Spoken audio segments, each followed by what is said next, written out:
In the closing stages of World War II, the Allied forces, led by the United States, faced a crucial decision that would forever alter the course of history: the deployment of atomic bombs on Hiroshima and Nagasaki. This strategic move remains one of the most debated and controversial decisions in military history. By the summer of 1945, Japan was reeling under relentless Allied air raids, naval blockades, and ground invasions in the Pacific. The Japanese government, however, showed no signs of surrender, and the prospect of a costly and prolonged invasion of the Japanese mainland loomed large. In this context, the Manhattan Project, a top-secret US research and development initiative, successfully produced 2 atomic bombs. The decision to target Hiroshima and Nagasaki over Tokyo was not arbitrary.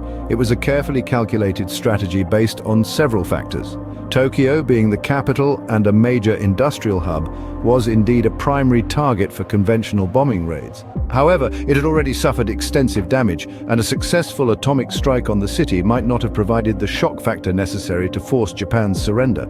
Hiroshima and Nagasaki, while both possessing industrial and military significance, were largely untouched by the devastating firebombing campaigns that had ravaged other Japanese cities. This meant that the impact of the atomic bombs would be more pronounced, both strategically and psychologically. Furthermore, these cities were selected due to their topographical features.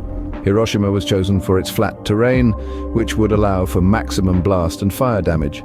Nagasaki, nestled between mountains, presented a challenging target, but its significance as a major industrial center and port made it a viable option. The timing of the bombings was also critical.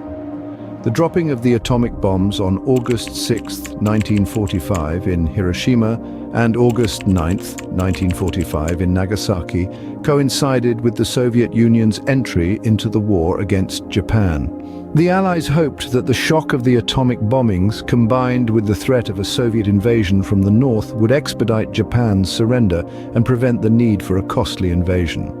The decision to use atomic weapons remains a topic of ethical debate, as the bombings caused immense human suffering and raised questions about the necessity of such drastic measures.